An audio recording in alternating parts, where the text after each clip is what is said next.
계시록 8장 1절에서 13절.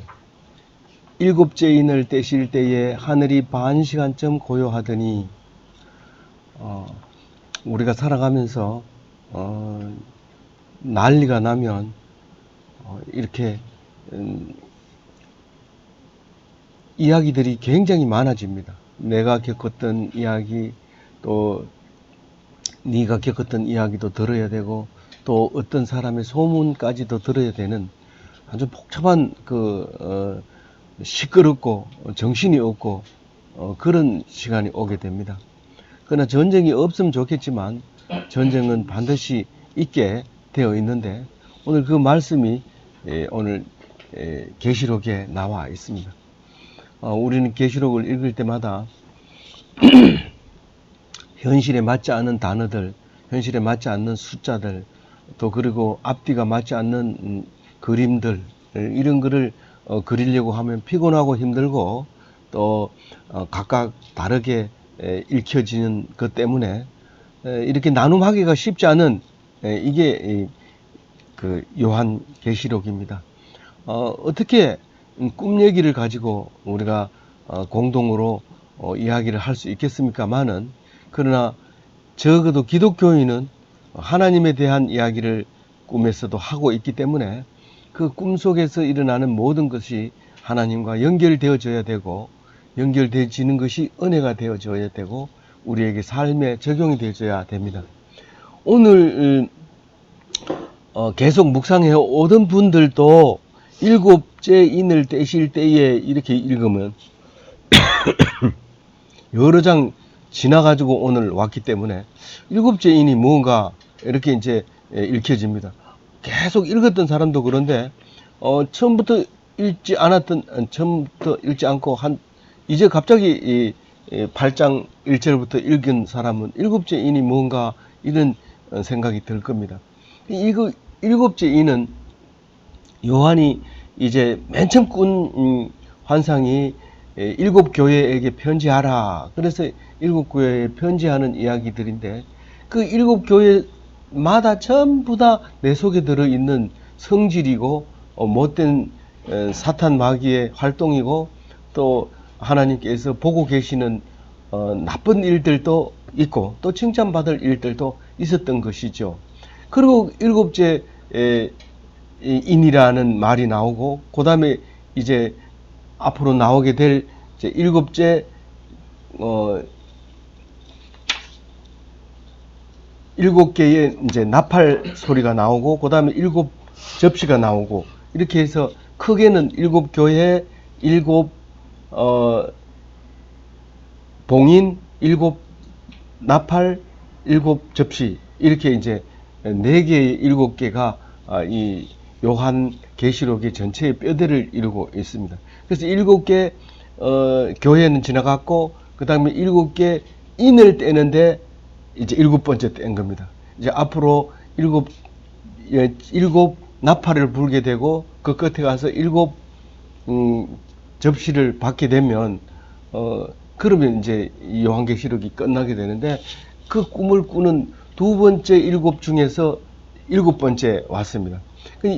적어도 두 번째 거는 우리가 다시 한번 생각해 봐야 되는데, 이 두 번째 일곱인이라는 것은 뭐냐 하면,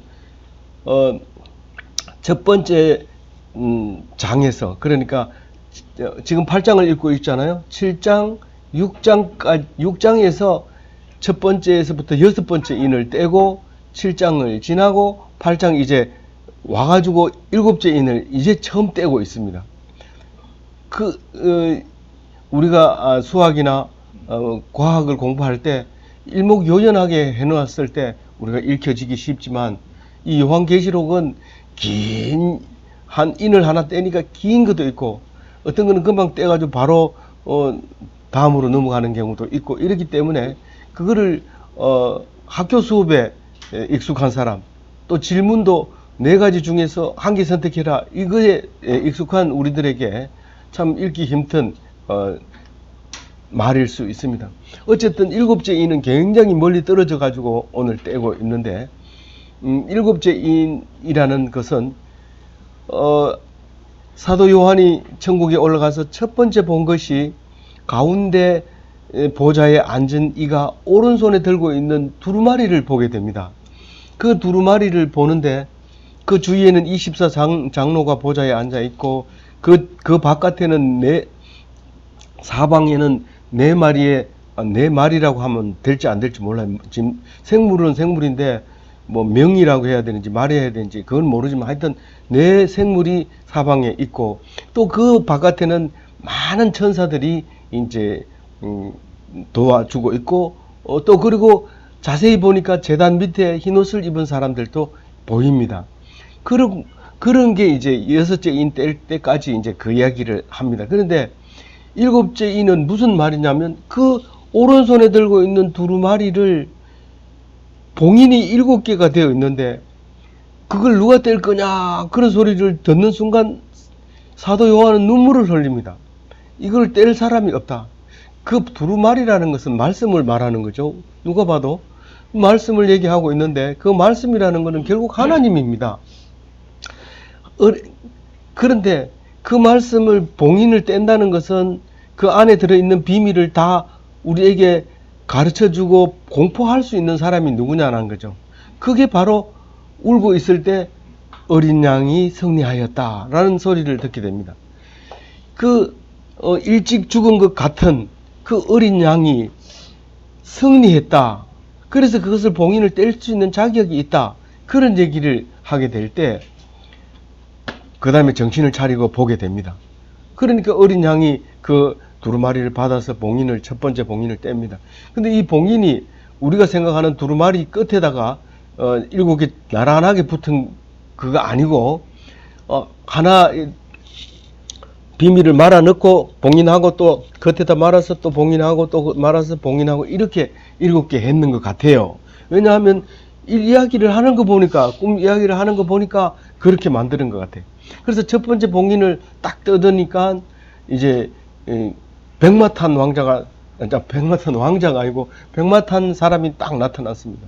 활을 들고 면류관을 쓰고 나가서 싸우고 이겼다는 거죠. 활을 쏴서. 그래서 이기고 또 이기더라. 둘째 인을 딱 떼니까 빨간 말을 탄 붉은 말을 탄 사람이 와가지고 그 허락을 받아서 화평을 깨고 화평만 있으면 다 없애버리는 거예요. 이 사람 속에 들어있는 화평도 없애고 저 사람 손에 들어있는 화평도 없애고 다 없애. 네가 무슨 권한으로 화평을 없애냐? 나 허락 받았다. 그러면서 빨간 말 탄 사람이 그러더라는 거죠. 세 번째 말 탄 사람이 오른쪽 제일 밑에 이제 노트에 기록이 되어 있습니다. 제가 한 말은 그 세 번째 인봉을 딱 떼니까 까만 말 흑마탄 사람이 딱 나와서 저울을 딱 들고 옵니다. 이 저울은 인심이라고 할 때 뭐 우리 인심 쓴다 할 때 뭐 그 저울에 달아가지고 몇 미리그램이니까 니한테 몇 미리그램 준다 이렇게 하지 않잖아요. 그냥 인심 쓸 때는 푹 주는 거고 덤으로 줄 때도 이렇게 푹 집어주고 그렇게 하잖아요. 그런데 저울을 들고 왔다는 건 굉장히 각박해졌다는 뜻이죠. 각박해진 상태의 마음이라는 거죠. 우리가 풍부해도 그렇다는 거예요. 우리가 풍부해도 그렇다. 네 번째 인을 딱 떼니까 뭐가 나옵니까? 네 번째 인을 딱 떼니까 청황색 말을 탄 자가 나옵니다. 색깔도 별로 분명하지 않고 좀 기분 나쁜 색인데 이거는 그 탄자 이름이 죽음이에요. 말 탄 사람 이름이 죽음인데 그 뒤에 따라다니는 게 음부가 따라다니더라 이렇게 얘기합니다. 그러니까 무슨 말이냐면 우리가 다 무찔러야 할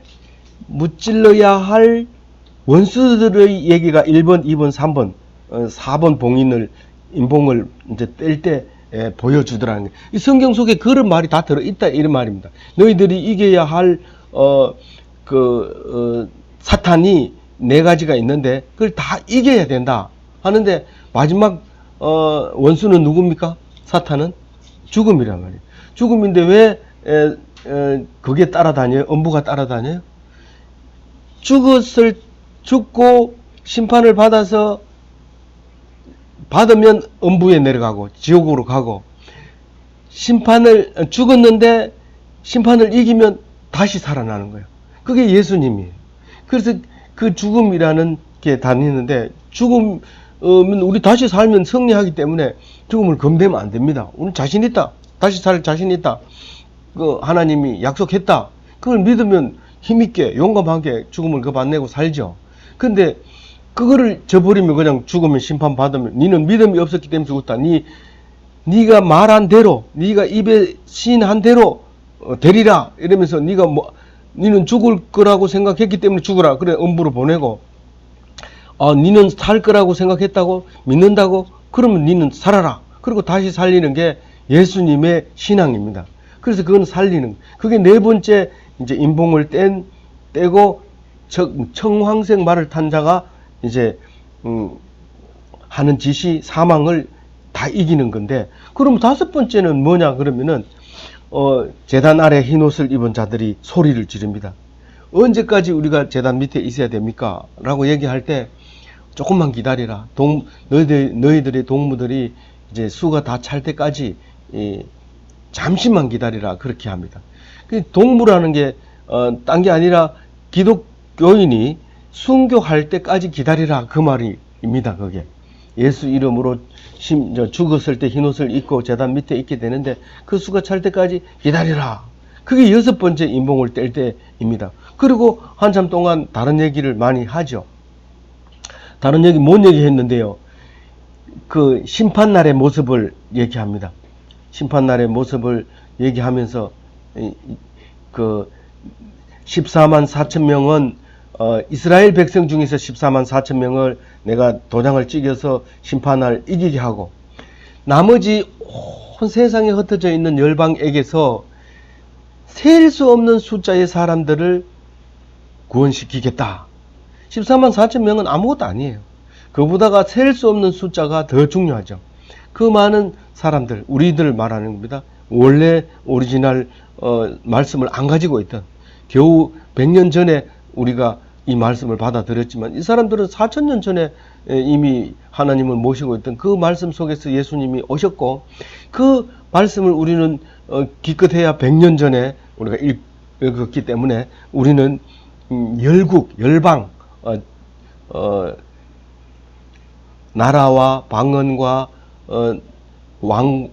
왕들의 그 세상에 흩어져 있는 사람들 중에 하나인데, 그 수가 헤아릴 수 없이 많다 하는 게 이제 여섯째 인봉을 떼고 이 모습을 이제 나타났어요. 그리고 이제 오늘 일곱 번째 인봉을 딱 떼는데, 오늘 인봉 떼는 거는 방금 우리가 읽었기 때문에 우선 침묵의 시간 30분 있습니다.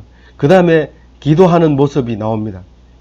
그 다음에 세 번째로 네 가지 재앙. 다시 말해서 네 번 나팔을 붑니다. 네 번 나팔을 불고, 그 다음에 화 있을지다. 아직도 세 개가 더 불어야 될 나팔이 남아있기 때문에 화가 세 번 더 있게 된다 하는 이야기를 하면서, 그 세 번 나팔을 언제 부느냐면 15장까지 이야기를 합니다.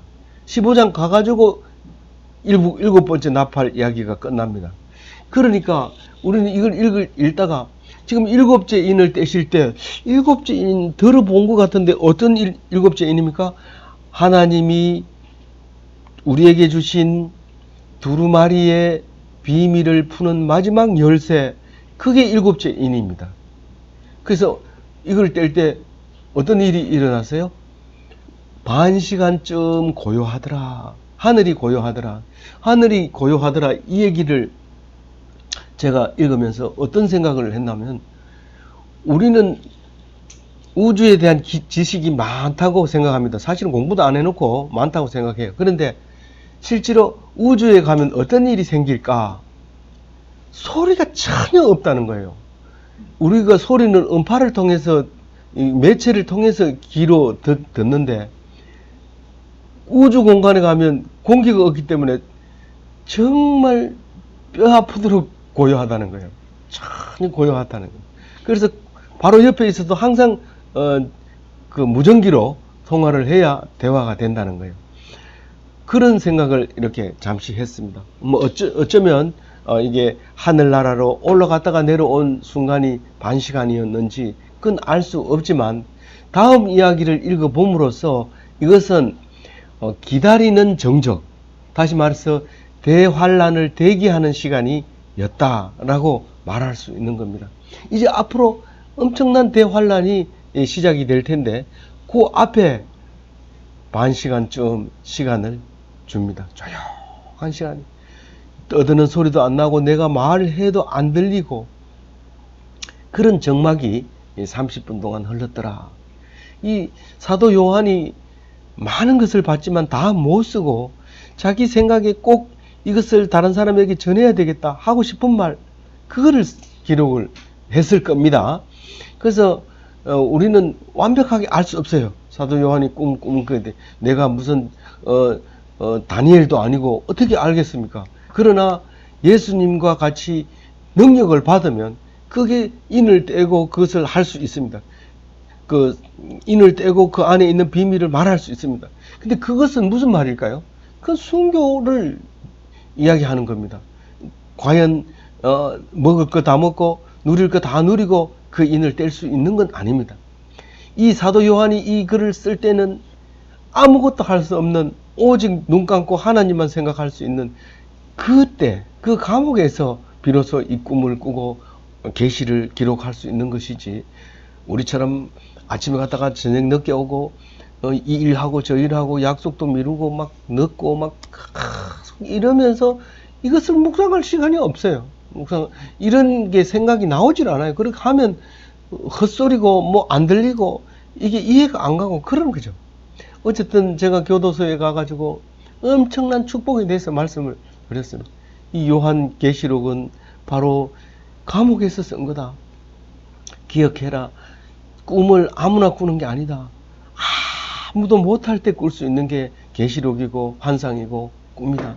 그렇게 얘기를 하면서 그 역대 감옥에서 쓴 많은 좋은 책들을 이야기하면서 희망을 가질 수 있도록 우리가 그렇게 나눔을 했습니다. 2절에 보면 내가 봄에 하늘 앞에 7 천사가 있어 7 나팔을 받았더라. 이제 7 인을 딱 떼고 나니까 7 나팔 부는 사람이 딱 나옵니다. 그래서 7 나팔 천사 임명 딱 나팔을 받는 순간 7 나팔 천사가 되는 겁니다. 그래서 오늘은 이제 4사람이 나팔을 붑니다. 3사람은 이제 뒤에 이제 9장부터 기록을 해놨고, 오늘까지는 오늘 8장에서는 4가지 나팔을 부는데 4가지 다 이제 재앙의 나팔입니다. 뒤에도 재앙의 나팔이고 다 그렇습니다. 우리가 아버지가 아들한테 좋은 말 하지 않습니다. 왜 좋은 말 안 합니까? 만나면 계속 공부해라, 뭐 지각할라, 옷 빨아 입으라, 뭐 계속 그런 얘기를 야단치는 거죠. 다른 말로 니 왜 그거 안 하고 있느냐, 왜 지금 앞으로 당할 일을 모르느냐, 그 얘기하는 거죠. 오늘 계시록에서도 칭찬해 주는 거 있지만 그건 귀에 많이 안 들어옵니다. 계속 야단치고 징계하고 벌 주고 이런 얘기 나오죠. 오늘 이제 3절부터 이제 그 뒤에 네 나팔을 불 때 보면 재앙이 어떻게 일어나는지를 보여주고 있습니다. 그래서 나팔을 불어라 이 말은 이제부터 하나님이 직접 사역을 하겠다. 이제는 뭐 가만 놔두고 주고 무의식 중에 행동하는 거 이제 없다. 이제는 내가 하는 그것은 정신을 바짝 차리고 그 심판을 들어라. 그런 의미로 나팔을 부는 겁니다. 나팔을 불어도 그냥 계속 자고 이러면 그 사람은 정신이 없는 사람이든지 죽은 사람이든지 그렇지, 보통 사람은 나팔 부는데 가만히 있을 수 있는 사람은 없습니다. 그래서 기상 나팔이 그렇게 시끄러운 거죠. 3절 같이 읽어볼게요. 또 다른 천사가 와서 제단 곁에 서서 금향로를 가지고 많은 향을 받았으니 이는 모든 성도의 기도와 합하여 보호자 앞에 금 제단을 드리고자 함이라. 그 로마 영화를 봐도 나팔수가 지붕 꼭대기에 올라서서 일렬로 딱 서서 나팔을 딱 들고 불 준비를 해가지고 있습니다. 근데 생활하고 있는 도중에 그렇게 하지 않습니다. 적어도 그 나팔수가 거기에 나팔 부는데 올라가서 있는다고 하는 것은 이미 날짜가 정해져 있고 왕이 언제 여기를 지나갈 거고 언제 백성들을 언제까지 여기에 집합시키고 그 전에는 못 들어오게 하고 오면은 그 옆에 어느 장군이 옆에 타고 뭐 이런 그 스케줄을 다 짜서 시간을 딱 보면서 그 진행을 하게 되는 것을 볼 수 있습니다. 마찬가지로 오늘 3절에 보면 이 7 나팔 천사가 딱 나팔 부르려고 이제 나팔을 받아서 준비를 하고 있는데 그 옆에서는 다른 천사가 이제 제사를 드리는 겁니다. 제단 곁에 서서 향로를 가지고 옵니다. 그런데 어떤 제사든지 모든 종교를 다 동원해서 향이 없는 제사는 없습니다. 그래서 향로에 많은 향을 가지고 왔습니다. 그리고 그 향은 뭐냐 하면은 하나님께 드리는 기도의 성도의 기도가 향이라는 거예요. 그런데 여기서 다시 또 얘기합니다. 향이 성도의 기도인데 여기서는 뭐 예수님이 하나님인데 항상 이렇게 따로 얘기하는 거나 마찬가지입니다. 여기 향은 기도라고 앞에서 설명도 하고 했는데 여기서는 향과 성도의 기도와 같이 제단 앞에서 그것을 올려드립니다. 보좌 앞 제단에서 이제 이 향을 불을 피워서 향기를 올려드리는 그게 제사입니다. 우리 예배죠. 그럼 우린 기도와 찬송과 말씀과 나눔을 통해서 드리는 이 예배가 하늘로 올라가는 그거죠. 그러니까 나팔 불기 전에 제사를 먼저 드리는 거죠. 그리고 그 하늘 향기가 올라가는 연기를 향연이라고 하죠. 4절에 향연이 성도의 기도와 함께 천사의 손으로부터 천사가 이렇게 향을 이렇게 드리면 손을 이렇게 높이 들면 기도도 올라가고 연기도 올라가고 이제 하나님 앞에 쫙 올라가는 이야기가 4절에 나오고 5절에 천사가 향로를 가지고 제단 불을 담아 땅에 쏟음에 우레와 음성과 번개와 지진이 나더라. 이 천사가 향로를 가져다가 제단에 있는 불, 이 원래 번제단을 드리는 제단이죠. 그 불은 끄지면 안 됩니다. 끄지면 제사장이 큰일 나죠. 그런데 이 향을 피우려면 반드시 그 꺼지지 않았던 그 제단에서 불을 가지고 와서 향을 피우게 되는데 이게 제일 첫 번째 아론 맏아들 둘째 아들 그 두 아들이 제사장 만들어 세워놨더니 뭐 그날 저녁에 잔치하고 술이 취해가지고 불이 꺼진 제단에서 불을 못 붙이고 딴 불을 가지고 불을 붙이다가 즉사해버리는 사건이 처음부터 나왔잖아요. 그래서 어쨌든 그 제단에 불을 담아가지고 이제 땅에다 쏟았다 그럽니다. 이 지금 하늘나라의 모습이지만 땅은 매우 가까이 있는 이야기를 합니다. 하늘과 땅 사이의 이야기는 거의 안 하니까요. 땅에다가 탁 쏟으니까 우레와 음성과 번개와 지진이 이게 세 가지가 자주 나오는데요. 그 음성이 사람의 소리기는 소리인데 천둥 치는 소리가 나요. 엄청 큰 소리가 난다는 뜻이고 번개는 아주 귀가 먹고 눈만 있는 사람도 알아볼 수 있도록 번개가 친다는 거죠. 이게 장애자도 다 이거 이제 느낄 수 있도록 땅이 흔들리고 그런 일이 생긴다는 것을 말하고 있는 거죠. 그래서 이제 천사가 나팔을 불려고 동시에 하나 둘 셋 해서 나팔을 딱 들죠. 근데 7 나팔을 동시에 부는 게 아니고 첫 번째 나팔이 먼저 불기를 합니다. 6절에 7 나팔을 가진 7 천사가 나팔 불기를 준비하더라. 그러니까 7번째 첫째 천사가 나팔을 부니 이제 첫 번째 불기 시작한 겁니다. 그러면 피 섞인 우박과 불이 나와서 땅에 쏟으며 땅의 3분의 1이 타버리고 수목의 3분의 1이 타버리고 각종 푸른 풀도 타버리고 이렇게 빨리 읽어야 됩니다. 왜냐하면 이게 너무 집중해서 읽으면 이 전체를 보지를 못합니다. 그렇다고 해서 전체만 보고 넘어가도 안 되지만 여기에 집중해 있다 보면 지금 내가 무슨 말을 하고 있지 어디에 와 있지 이걸 모를 수가 있습니다. 그래서 들어갔다 나갔다 하면서 깊이 들어갔다가 또 밖으로 나왔다 하면서 이 정신을 차리고 읽어야 됩니다. 그러니까 피 섞인 우박 또 불 이게 모세가 이집트를 출애굽할 때 나오는 말하고 비슷하게 됩니다. 그때 그 재앙이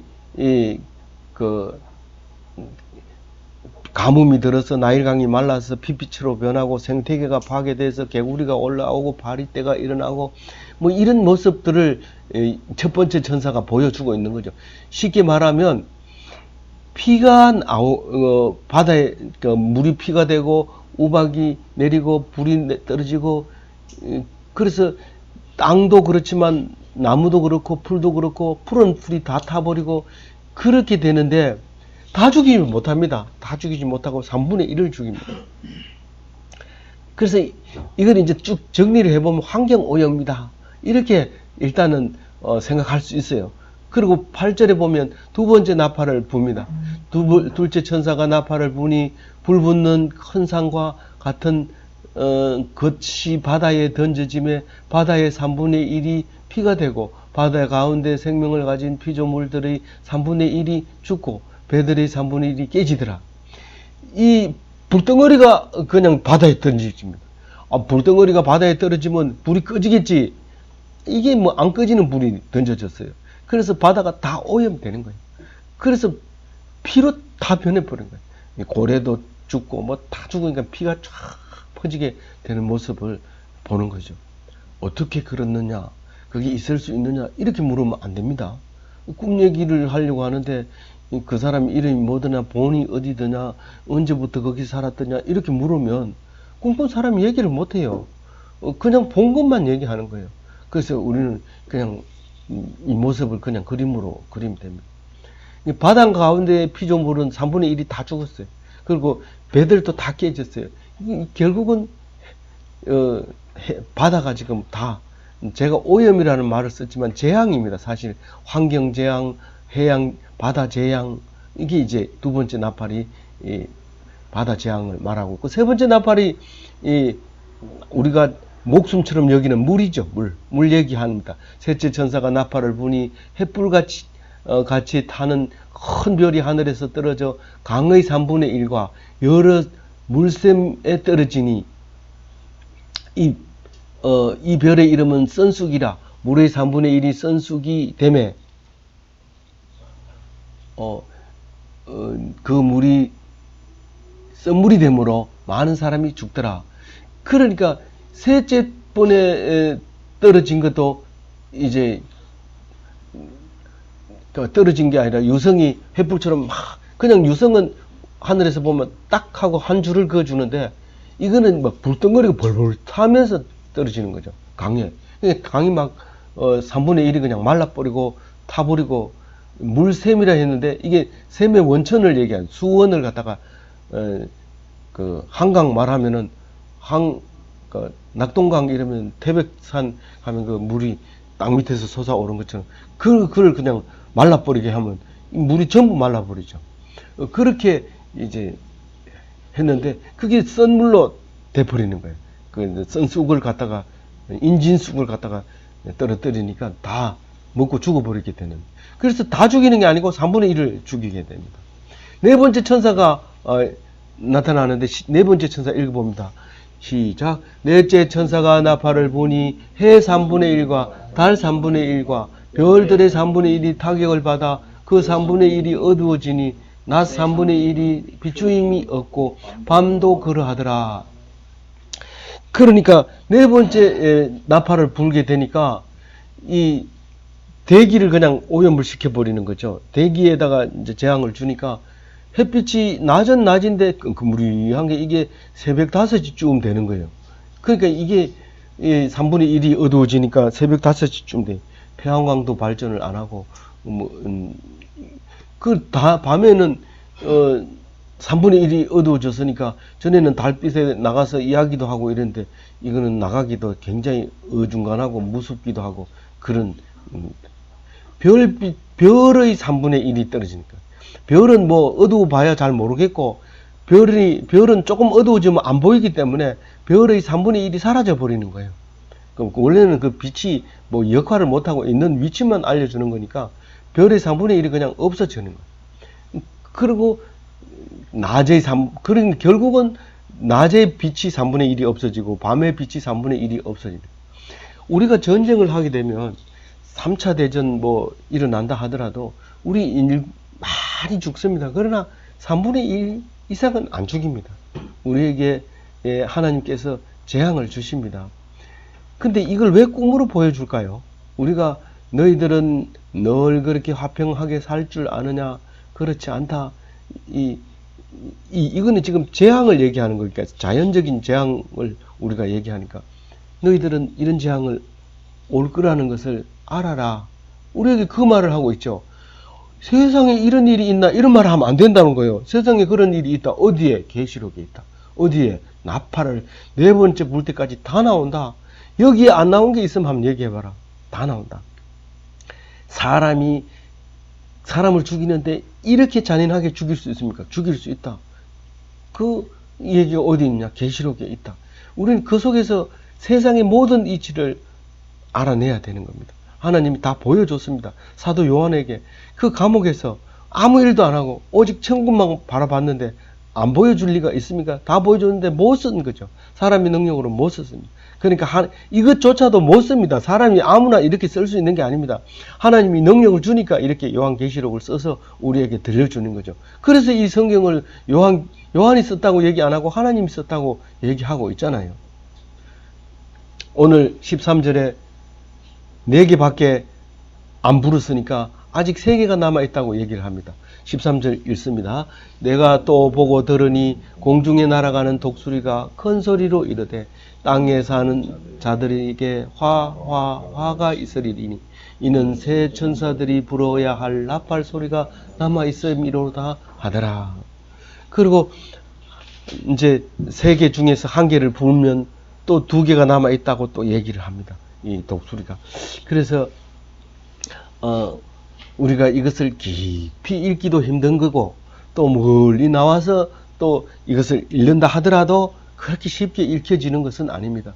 오늘 나팔을 부는 것을 읽으면서 그래도 그림을 그릴 수 있고 그래도 생각할 수 있고 또 나름대로 해석이 되어져서 감사하고 기쁜 오늘 말씀입니다. 아무쪼록 이 말씀을 붙잡고 우리가 앞으로 이 조용한 30분의 시간이 없었으면 좋겠어요.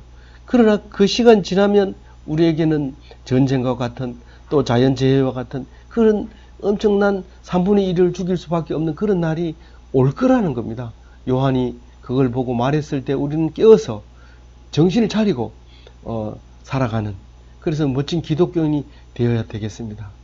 다 그렇게 되시기 바랍니다.